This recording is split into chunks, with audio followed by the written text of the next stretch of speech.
स्वागत है आप सभी का जीएस मैग्नेट के इस यूट्यूब प्लेटफॉर्म पे। तो प्यारे साथियों, इस वीडियो में आप सभी के सवाल को लेकर के आप सभी का बार बार जो मैसेज आ रहा था कि सर बिहार पुलिस का जो फिजिकल 21,391 पद का जो अभी 9 दिसंबर से चल रहा है, जो डेली 1600 पुरुषों को बुलाया जा रहा है फिजिकल करने के लिए, कुल कितने अभ्यर्थी पास कर रहे हैं, ठीक है, और क्यों इस बार लड़कियों की नौकरी पक्की है, और जो भी अभ्यर्थी सफल हो रहे हैं उनके डॉक्यूमेंट वेरिफिकेशन में जिनके पास नया एनसीएल है, आखिर नोटिस जारी करने के बाद भी पेंडिंग क्यों लिख रहा है, ठीक है, और साथ ही साथ मिसमैच की समस्या क्यों आ रही है डॉक्यूमेंट वेरिफिकेशन में, और जो अभ्यर्थी फिजिकल से बाहर हो चुके हैं उन्हें अब क्या करना चाहिए, क्योंकि उनका तो इस बार वर्दी पाने का सपना टूट चुका है, ठीक है। तो इन सारे बिंदुओं पर हम इस वीडियो में चर्चा करने वाले हैं, और कब तक आपके लिए नई भर्ती देखने को मिलेगा और नए अभ्यर्थी को क्या करना चाहिए जिनसे उनका सिलेक्शन आने वाली भर्ती में हो, इन सारे बिंदुओं पर हम इस वीडियो में चर्चा करने वाले हैं, ठीक है। तो आप सभी इस वीडियो को शुरू से लेकर के अंत तक देखिए, और जो भी बिहार पुलिस से संबंधित जो आपका फिजिकल से संबंधित प्रश्न है, मैं चाहूँगा एक एक डाउट इस वीडियो में मैं छोटा सा वीडियो होगा क्लियर कर दो, ठीक है। चलिए तो वीडियो को शुरू करते हैं। वीडियो शुरू करने से पहले अगर आप इस चैनल पर नए होंगे तो चैनल को सब्सक्राइब करके बगल वाले बेल घंटी को जरूर प्रेस कर दीजिएगा, ताकि कोई भी क्लास बिहार पुलिस और बिहार दरोगा से संबंधित या कोई इन्फॉर्मेशन हो आप तक इस वीडियो के इस चैनल के माध्यम से पहुंचाया जा सके, ठीक है। जिन अभ्यर्थियों का आज 22 दिसंबर के बाद फिजिकल है, काफ़ी लोगों का सवाल आ रहा था कि सर अभी जो 1600 लड़कों को डेली फिजिकल करने के लिए बुलाया जा रहा है, इन 1600 लड़कों में कुल कितने लड़के पास कर रहे हैं या कितना पास करना ज़रूरी है। पहले कितना पास करते थे, पिछले भर्ती में कितना पास करते थे, और इसका जो प्रभाव है, यानी कि जब आपका फाइनल मेरिट आएगा, मेरिट पर आपका क्या प्रभाव पड़ेगा, और साथ ही साथ क्या लड़कियां इस बार लड़कों का जो सीट है, सीट पे जाके फाइट करेगी। इन सभी सवालों की चर्चा हम इस वीडियो में करने वाले हैं, ठीक। तो मैं आप सबको सबसे पहले इस चीज़ को समझा देना चाहता हूं। देखिए, मैं बार बार ये चीज़ क्यों आपको दिखाता हूं, ताकि इससे आप क्या हो सके, अपडेट हो सके, ठीक है। आप सभी जानते हैं कि जो आज तक के इतिहास में बिहार पुलिस में 21,391 पोस्ट की जो भर्ती आई थी, काफ़ी लंबा आज तक के इतिहास में भर्ती था, ठीक है। और देखिए, यहाँ पर आरक्षण कोटि वाइज कोड दिया गया है। अगर बात किया जाए यहाँ पर सिपाही के जो पद है, यानी कि किस वर्ग में कितने हैं, तो आप सभी जानते हैं जनरल कैटेगरी के लिए 85 से 56 सीट है, ठीक है। ईडब्ल्यूएस के लिए 2140 सीट है, ठीक है। तो काफ़ी सारे बच्चे हमारे पास मैसेज किए हैं कि सर क्या यूआर में अदर स्टेट के बच्चे फाइट कर पाएंगे, तो अदर स्टेट वाले भी उसी में जाएंगे। हालांकि अदर स्टेट वाले की संख्या काफ़ी कम होता है, और बिना आरक्षण से जो लोग आते हैं वो लोग भी किस में फाइट करेंगे, जनरल वाले में ही फाइट करेंगे। इस बात को आप लोग ध्यान रखिएगा, ठीक। और यहीं पर आप लोग एक चीज़ ध्यान रखिएगा, बात किया जाए महिला जो भी गर्ल्स है, गर्ल्स का इस बार कंपटीशन कैसे कम है, और काफ़ी सारे लड़की जो होंगी उनका इस बार नौकरी पक्की है। मैं आप सभी को एक पॉइंट समझाता हूं। आप सभी जानते हैं कि जो महिलाओं के लिए, यानी कि बीसी कैटेगरी के महिलाओं के लिए जो सीट आरक्षित है, आप सभी जानते हैं 3% सीट क्या है, आरक्षित है। वही अगर मैं बात करूं, अब इस मान लीजिए 100 गो सीट है, तो 100 सीट में 3 गो सीट जो है क्या है, महिलाओं के लिए है, और बाकी कितना बचा, 97 सीट बचा। अब 97 सीट में आपको मैं समझाऊं तो ध्यान रखिएगा, 35% जो सीट है महिलाओं के लिए रिजर्व है। तो 35% यहाँ सीट हो गया और 3% यहाँ सीट हो गया। टोटल में बात करूं तो 38% सीट हो गया। अब 38% सीट पे तो महिला ही फाइट करेगी, करेगी कि नहीं करेगी, करेगी। और हमेशा से आज तक के इतिहास में हमेशा जो भी भर्ती बिहार पुलिस में हुआ है उसमें महिलाओं की संख्या में बढ़ोतरी देखी गई है। यहाँ पर आप लोग समझ लीजिए, 2017 में जो भर्ती था 67% महिलाओं का सिलेक्शन हुआ था। 2019 में 43% महिला ही सिलेक्ट हुई थी, ठीक है। 2020 में मैं बात करूँ तो 39% महिला ही सिलेक्ट हुई थी। तो हमेशा से इनकी सिलेक्शन क्या होता है, ज़्यादा ही होता है। और इस बार भी जो 21,391 आज तक के इतिहास में बड़ी भर्ती है, लड़कियों का सिलेक्शन लड़कों से ज़्यादा होने जा रहा है। ठीक है, अब आते हैं हम अपने अगले सवाल पे कि जो सर डेली जो 1600 अभ्यर्थियों को फिजिकल करने के लिए बुलाया जा रहा है, हालांकि पहले भर्ती में 1500 अभ्यर्थियों को बुलाया जाता था, लेकिन पहले से काफ़ी बड़ी भर्ती है इसलिए, और भर्ती जो फिजिकल चलने वाला है लंबा चलने वाला है, इसलिए 1600 अभ्यर्थियों को फिजिकल करने के लिए बुलाया जाता है। ठीक है, जिसमें आप देखिएगा तो 1600 अभ्यर्थी भी नहीं आ पा रहे हैं, यानी कि 1600 अभ्यर्थी डेली नहीं पहुंच पा रहे हैं।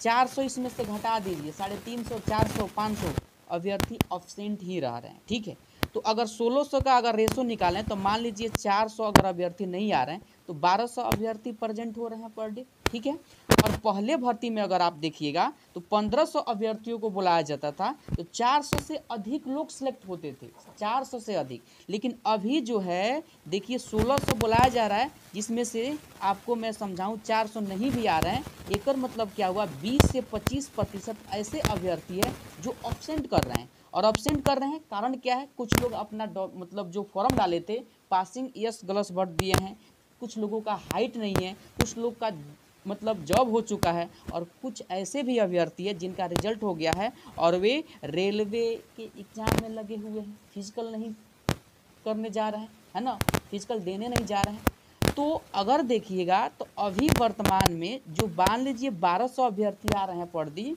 तो याद रखिए यहाँ 200 भी अभ्यर्थी सफल फिजिकल पास नहीं कर पा रहे हैं। हालांकि अगर मैं 1600 में भाग कर दूं 5 से, क्योंकि 5 गुना रिजल्ट बना है, तो देखिएगा 320 तो पास होना चाहिए कम से कम डेली अभ्यर्थी। 320 लड़के डेली फिजिकल पास करने चाहिए थे, लेकिन 1600 से भी कम आ रहे हैं। मान लीजिए 1200 आ रहे हैं, और ये 1200 में से भी 200 अभ्यर्थी भी नहीं पास कर रहे हैं, तो सीट क्या हो रहा है यहाँ पर, बच रहा है ना। और यही जो सीट बचेगा आगे जाकर के कुछ जनवरी में जिनको टाइम मिल गया है, जिन बच्चों का टाइम मिल गया है फिजिकल करने का, कुछ बढ़ेगा, लेकिन याद रखिएगा जितना भी बढ़ेगा और जो शेष बचेगा, अगर लड़कियों का भी प्रेजेंट, जब लड़कियों का फिजिकल, हालांकि लड़कियों को काफ़ी अच्छा समय दिया गया है CSBC के द्वारा फिजिकल करने के लिए, तो लड़कियों का भी प्रेजेंट ही यहाँ पर कम देखने को मिलेगा। याद रखिएगा, अगर लड़कियों का रेशो लड़कों के रेशो के आसपास ही रहता है तो जो आपका कटअप होगा, कटअप ज़्यादा हाई नहीं जाएगा। हालांकि बिना फिजिकल बीते कटअप का एनालिसिस नहीं किया जा सकता है, लेकिन एक अनुमान लगाया जाए तो इस बेस पे अगर रहता है, इस रेशो पे अगर रहता है, तो लड़की भी कम प्रेजेंट होंगी फिजिकल के लिए। जब शुरू होगा तो उस समय आपके पास डाटा आ ही जाएगा, देख सकते हैं। ठीक है ना, अभी देखिएगा लड़कों की उपस्थिति 70 से 75% ही प्रेजेंट हो रहे हैं, मैं समझा दिया हूँ।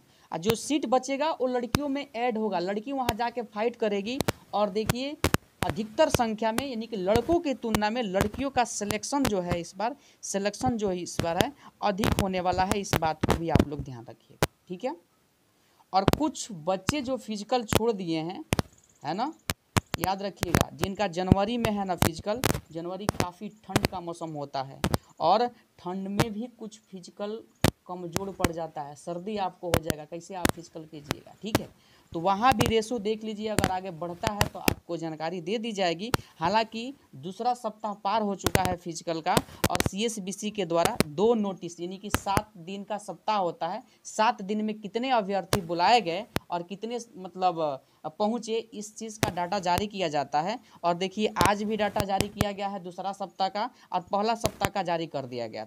अगर आप देखिएगा ये प्रथम सप्ताह का, क्योंकि 9 दिसंबर से आपका फिजिकल शुरू हुआ था, और आप सभी जानते हैं कि 9 दिसंबर को होमगार्ड वाले का यानी कि फिजिकल था। हालांकि इनका उम्र भी काफ़ी अधिक होता है, ठीक है, और इन्हें काफ़ी कम समय दिया गया, और पहले दिन 400 के आसपास इनको बुलाया गया था। काफ़ी लोग असफल हुए थे फिजिकल में, क्योंकि इनको समय ही काफ़ी कम दिया गया। ठीक है, तो प्रथम सप्ताह में कुल बुलाए गए अभ्यर्थी जो थे देख लीजिए 84 तो 63। हालांकि 1600 बुलाया जाए पर डे बुलाया जा रहा है, लेकिन प्रथम सप्ताह में प्रथम दिन क्या था, होमगार्ड वाले 400 के आसपास थे, तो आपको थोड़ा सा डाटा कम दिखेगा। ठीक है, 84 से 63 बुलाए गए थे, लेकिन 6492 ही गए थे फिजिकल करने के लिए। मतलब 9 दिसंबर से लेकर के प्रथम सप्ताह में इतने अभ्यर्थी गए थे, ठीक है। और यहाँ देखिएगा, ये सब तो नोटिस आप लोग पढ़ लिए होंगे, तो यहाँ भी आप देखिएगा तो एब्सेंट की संख्या थोड़ा सा आपको ज़्यादा मार्जिन दिखाई देगा, ठीक है।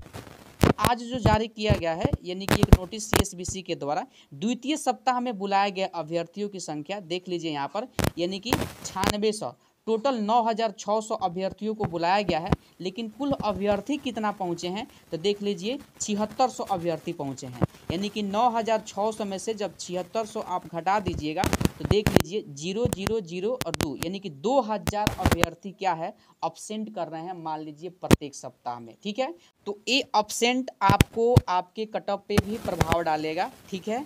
और यहाँ लड़कियाँ लेके जाएगी लड़कों का सीट, इस बात को भी आप लोग ध्यान रखिएगा, ठीक है। क्योंकि देखिए जब लड़कियों का फिजिकल शुरू होगा उस समय आपको दिख जाएगा कि लड़कियां कितना प्रेजेंट हो रही हैं। हालांकि वो भी अब्सेंट करेंगी लेकिन लड़कों की तुलना में कम करेंगी, इस बात को ध्यान रखिएगा, ठीक है। अब आपका सवाल आ रहा है कि जो न्यू एनसीएल है, एनसीएल जो है न्यू एनसीएल वाले को पेंडिंग क्यों लिखा जा रहा है, न्यू ईडब्ल्यूएस वाले को पेंडिंग क्यों लिखा जा रहा है। तो देखिए आयोग ने, आप सभी जानते हैं हम लोगों ने आंदोलन किया था, तो आयोग ने नोटिस जारी कर दिया है कि एनसीएल के आधार पर किसी भी अभ्यर्थी को यानी कि असफल घोषित नहीं किया जाएगा। तो उसका टेंशन आप नहीं लीजिए, अगर असफल घोषित होगा तो उस समय निर्णय लिया जाएगा, ठीक है। तो एनसीएल से आपको बाहर नहीं किया जाएगा। हो सकता है कि वो चिन्हित करने के लिए पेंडिंग लिख रहा होगा न्यू वाले का, ठीक है, लेकिन आपको बाहर नहीं करेगा, ठीक है।